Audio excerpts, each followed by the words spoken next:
स्वागत है मेरे YouTube channel net JRF Hindi में। आज हम हमारी अगली कहानी पढ़ने जा रहे हैं जिसका नाम है पिता।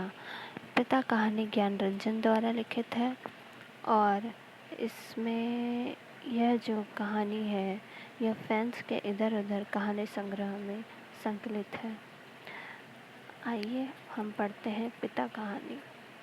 उसने अपने बिस्तरे का अंदाज लेने के लिए एक मात्र आध पल को बिजली जलाई। बिस्तरे फर्श पर बिछे हुए थे।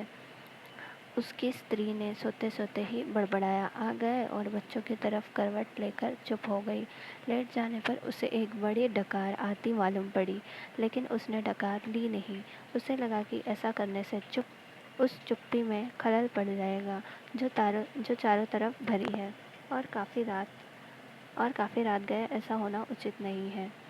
अभी घनश्याम नगर के मकानों के लंबे सिलसिलों के किनारे किनारे सवारी गाड़ी धड़धड़ाती हुई गुजरी। थोड़ी देर तक एक बहुत साफ भागता हुआ शोर होता रहा। सर्दियों में जब यह गाड़ी गुजरती है तब लोग एक प्रहर की खासी नींद ले चुके होते हैं।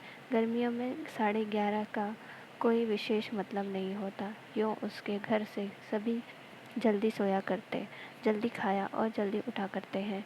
आज बेहद गर्मी है। रास्ते भर उसे जितने लोग मिले उन सब ने उससे गर्म और बेचैन कर देने वाला मौसम की ही बात की। कपड़ों की फजीहत हो गई, बदहवासी, चिपचिपाहट और थकान है। अभी जब सवारी गाड़ी शोर करती हुई गुजरी तो उसे ऐसा नहीं लगा कि नींद लगते लगते टूट गई हो, जैसा जाड़ों में प्राय लगता है, बल्कि यूँ लगा कि अगर सोने की चेष्टा शुरू नहीं की गई तो सचमुच देर हो जाएगी। उसने जम्हाई ली। पंखे की हवा बहुत गर्म थी और वह पुराना होने की वजह से चिढ़ाती सी आवाज़ भी कर रहा है।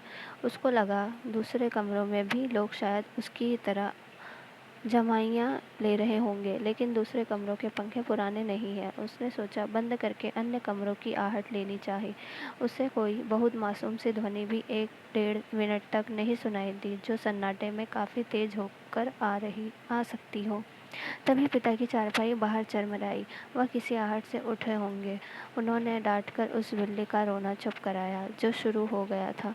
बिल्ली थोड़ी देर चुप रहकर फिर रोने लगी। अब पिता ने डंडे को गच पर कई बार पटका और उस दिशा की तरफ खदेड़ने वाले ढंग से दौड़े जिधर से रोना आ रहा था, और हट हट चिल्लाए। जब वह घूम फिर कर लौट रहा था तो पिता अपना बिस्तर बाहर लगाकर बैठे थे। कनखी से उसने उन्हें अपनी गंजी से पीठ का पसीना रगड़ते हुए देखा, और बचता हुआ वह घर के अंदर दाखिल हो गया।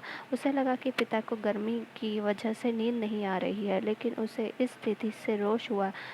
सब लोग पिता से अंदर पंखे के नीचे सोने के लिए कहा करते थे, पर वह जरा भी नहीं सुनते। हमें क्या, भोगे कष्ट।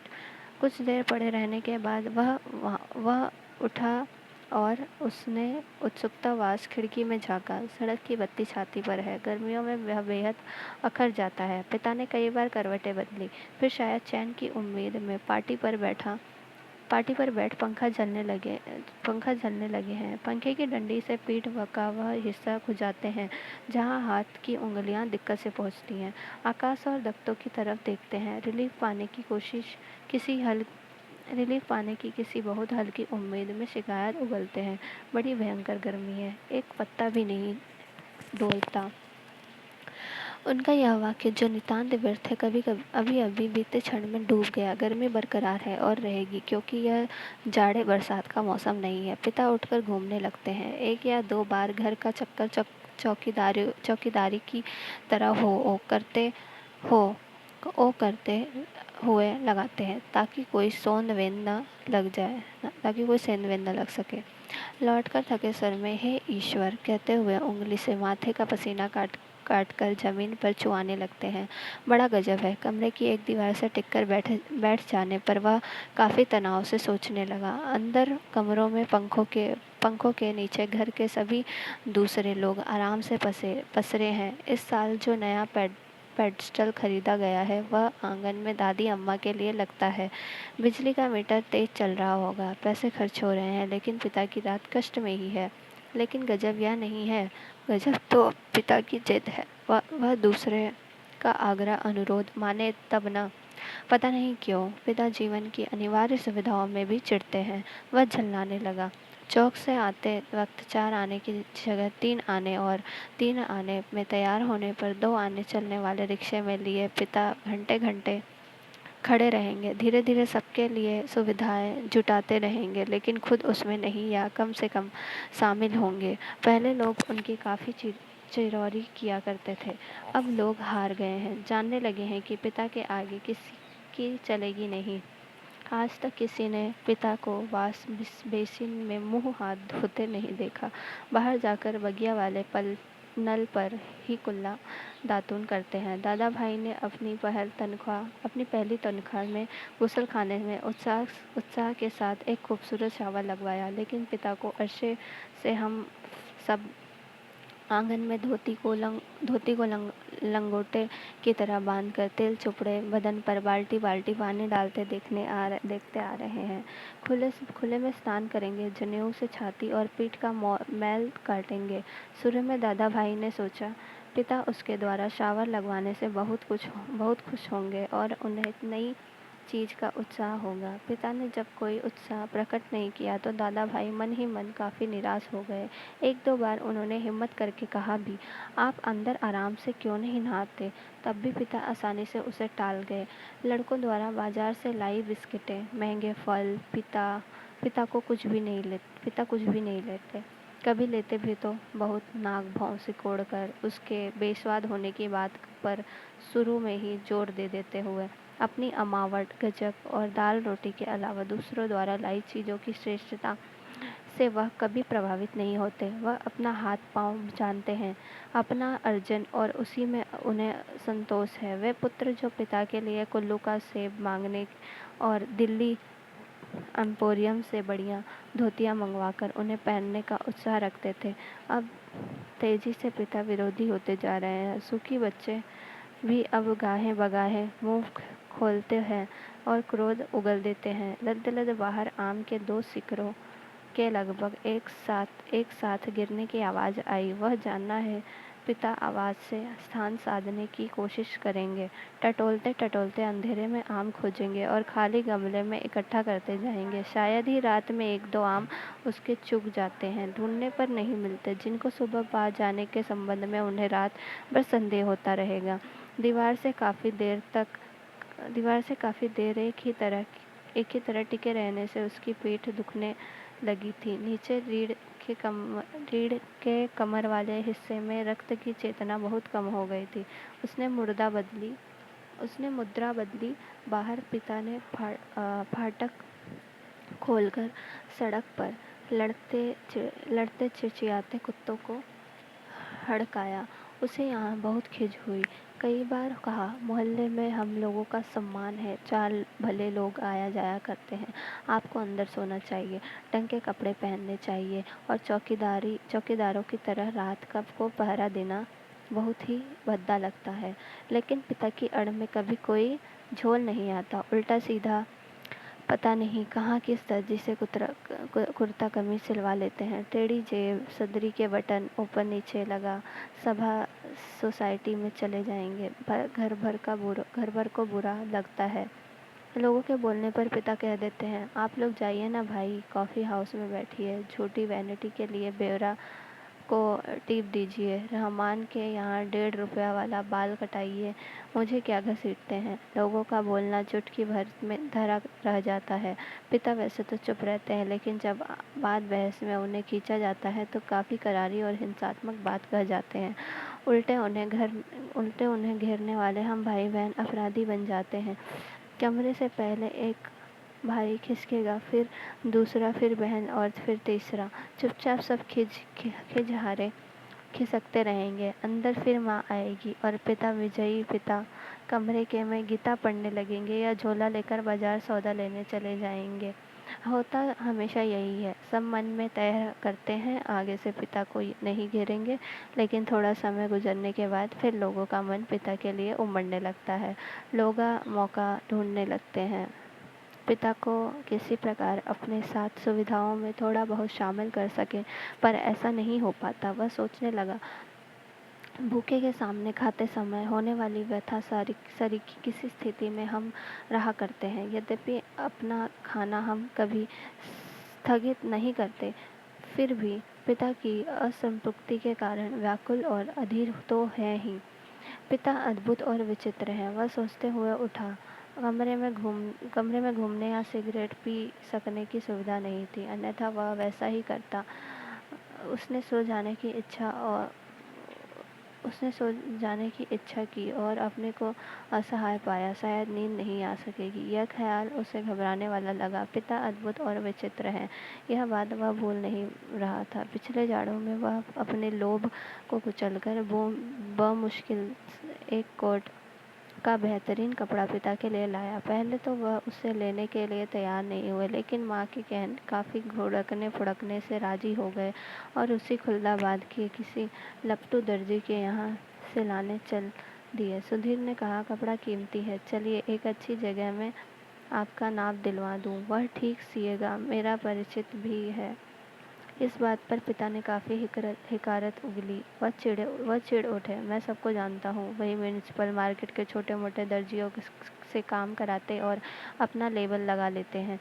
साहब लोग, मैंने कलकत्ते हॉल एंडरसन के सिले कोट पहने हैं। अपने ज़माने में जिनके यहाँ अच्छे खासे यूरोपियन लोग कपड़े सिलवाते थे, ये फैशन जिसके आगे आप लोग चक्कर लगाया करते हैं, उसके आगे पाँव की धूल है। मुझे व्यर्थ पैसा नहीं खर्च करना है। कितना परस्पर विरोधी तर्क किया पिता ने। ऐसा वह अपनी जिद को सर्वोपरि रखने के लिए क्या करते हैं। फिर सुधीर ने भी कपड़ा छोड़ दिया। जहाँ चाहिए सिलवाइए या भाड़ में झोंक आइए, हमें क्या। वह धीमे धीमे बुदबुदाया। ए पिता बाहर अकबका कर उठ पड़े। शायद थोड़ी देर पहले जो आम बगीचे में गिरा था, उसकी आवाज़ जैसे अब सुनाई पड़ी हो। वह खिड़की के बाहर देखने लगा। किंचित टिक्का टिक्का सा पीठ के सीने से बनियान चिपक गई थी। बेहद घुटती हुई गर्मी बन उसका मथा जाता था। बीवी पड़ी आराम से सो रही है। इसे कुछ पता नहीं, शायद पिता की खाट खाली थी। वह गिरा आम टटोलने के लिए बगिया में घुसे होंगे। पिता कितने विचित्र है। लंबे समय से वह केवल 2 ही ग्रंथ पढ़ते आ रहे हैं, यंत्रवत नियमवत रामायण और गीता। लंबे 35 वर्षों से तक अखंड केवल रामायण और गीता।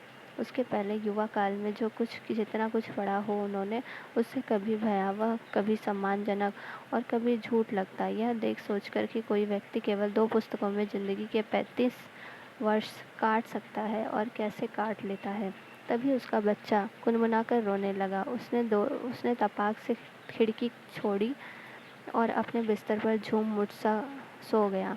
ऐसा न हो कि देवा बच्चे के रोने से उठ पड़े और उसे संदिग्ध अवस्था में देख बहुत से बेकार प्रश्नों द्वारा हलकान करना शुरू कर दे। देवा बच्चे के मुंह में स्तन दे पहले ही से बेखबर हो गई। वह खुद बिस्तरे पर सोता मालूम पड़कर भी जागता रहा। स्तन चूसने की चप-चप आवाज़ आती रही और थोड़ी देर बाद बंद हो गई।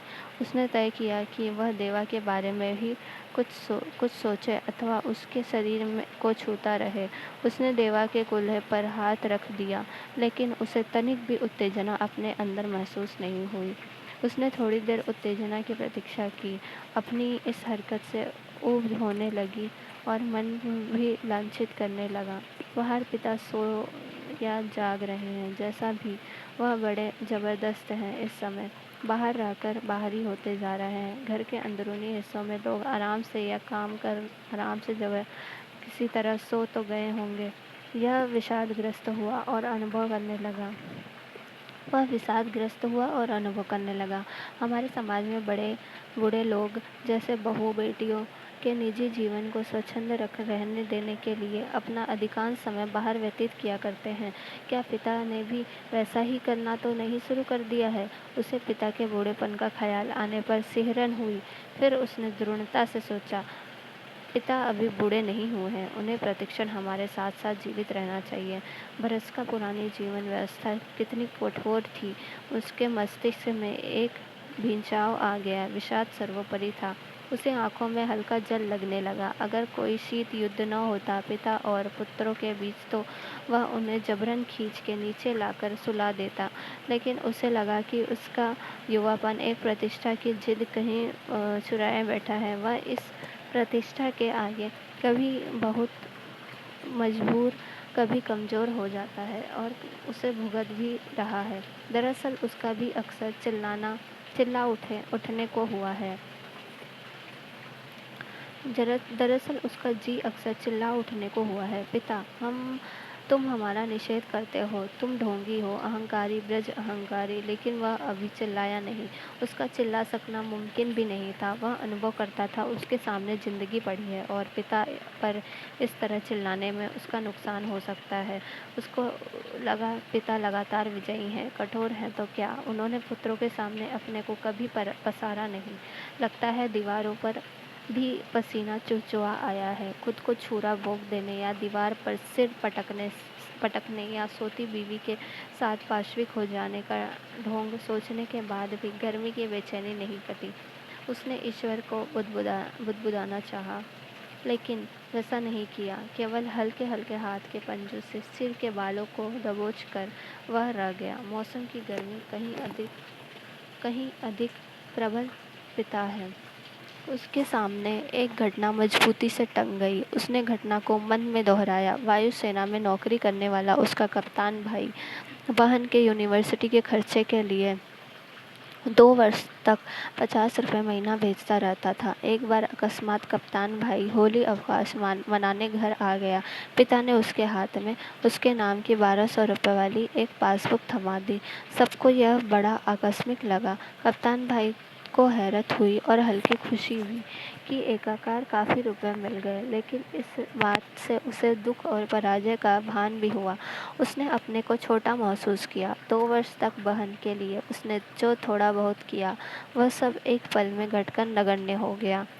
फिर भी वह अनुभव कर रहा था, कप्तान भाई ज़्यादा सोचते नहीं, खिलाड़ी तबीयत के हैं, यान की तरह चुटकी में धरती छोड़ देते हैं। कितने मस्त हैं कप्तान भाई। उसे लगा पिता एक बुलंद भीमकाय दरवाजे की तरह खड़े हैं, जिससे टकरा टकरा कर हम सब निहायत पिद्दी और दयनीय होते जा रहे हैं। इस घटना को याद करके और पिता के प्रति खिन्न हो जाने पर भी उसने चाहा कि वह खिड़की से पिता को अंदर आकर सो रहने के लिए आग्रहपूर्वक कहे, लेकिन वह ऐसा नहीं कर सका। वह असंतोष और सहानुभूति दोनों के बीच असंतुलित भटका रहा। न लोको शेड से उड़ती इंजनों की शंटिंग ध्वनि, न कंक्रीट की ग्रैंड ट्रंक पर से होकर आती धूमनगंज की ओर इक्के दुक्के लौटते इक्कों के घोड़े की टापे, न झगड़ते कुत्तों की भौंका भौंक। बस वही उल्लू एकागित एक वजन और विभत्सता में बोल रहा है। रात्रि में शहर का आभास हुआ, पलों के लिए मर सा गया है। उसको उम्मीद हुई कि किसी भी समय दूर या पास से कोई आवाज़ अकस्मात उठ आएगी, घड़ी टनटना जाएगी या किसी दौड़ती हुई ट्रक का तेज लंबा हॉर्न बज उठेगा और शहर का मरा हुआ आवाज़ पुनः जीवित हो जाएगा। पूरा शहर कभी नहीं सोता या मरता। बहुत से सोते हुए जान पड़ने वाले भी संक्षिप्त ध्वनियों के साथ या लगभग ध्वनिहीनता के बीच जगे होते हैं। रात काफ़ी बीत चुकी है और इस समय यह सब सोचना सिवाय सोने के कितना निरर्थक है। शायद पिता औंध गए हैं। करवट बदलने से उत्पन्न होने वाली खाट की चरमराहट, आम टटोलने समय सूखी अधसूखी पत्तियों के कुचलने की आवाज़, लाठी की पटक, मकान के फेरे के वक्त की घास खसार, कुत्ते बिल्लियों को हड़काना कुछ सुन नहीं पड़ रहा है। इस विचार से कि पिता सो गए होंगे, उसे परम शांति मिली और लगा कि वह भी सो सकेगा। शीघ्र नींद के लिए उसने टकटकी बांधकर पंखे की तरफ देखना शुरू किया। गर्म हवा के बावजूद दिन भर की व्यर्थ थकान और सोच विचार से पस्त हो जाने की वजह से वह नींद में चित हो गया। थोड़े समय उपरांत वह एकाएक उछलकर उठ बैठा। उसने चारों तरफ कुछ देख पाने के लिए कुछ क्षणों तक गड़े हुए अंधेरे का घूरा। हुआ यह कि उसे शरीर में एकाएक बहुत गर्मी सी लगी थी और अजीब सी सरसराहट हुई। शायद सीने से भीगी टांग पत्नी के बदन से छू गई थी। मुंह से बुरा सा स्वाद भर आया था। किसी बुरी बीमारी के कारण अक्सर ऐसा हो जाया करता है। उठकर उसने 2-3 कुल्ले किए और ढेर सारा ठंडा पानी पिया। इतना सब कुछ वह अधनींद में ही कर रहा था। आंगन से पानी पीकर लौटते समय उसने इत्मीनान के लिए खिड़की के बाहर देखा। अब तक नींद जो थोड़ी बहुत थी काफुर हो गई। पिता सो नहीं गए हैं अथवा कुछ सोकर पुनः जगे हुए हैं, पता नहीं। अभी ही उन्होंने हे राम तू ही सहारा है कहकर जमाई ली है। ऐसा उन्होंने कोई दबकर नहीं किया। रात के लिहाज से काफ़ी शोर उठाते कहा है। शायद उन्हें इत्मीनान है कि घर में सभी लोग निश्चित रूप से सो रहे हैं। पिता ने अपना बिस्तरा गोल मरोड़कर खाट के एक सिरे पर कर लिया है और वहीं सुराही से प्याले में पानी ले लेकर अपनी खटिया के बांध तर कर रहे हैं। सुराही से खाट तक और खाट से सुराही तक बार बार आते जाते हैं। बहुत बार ऐसा करने पर खाट का बांध तर हुआ है। इसके बाद उन्होंने पानी पिया और पुनः एक बड़ी आवाज़दार जमाई के साथ लिपटे हुए बिस्तरे का सिरहाना बना निखरी खटिया पर लेट गए। तड़का होने में पता नहीं कितनी देर थी। थोड़ी देर बाद पंखा जमीन पर गिराकर उनका दायां हाथ खटिया की पाटी से झूलने लगा। चारों तरफ धूमिल चांदनी फैलने लगी है।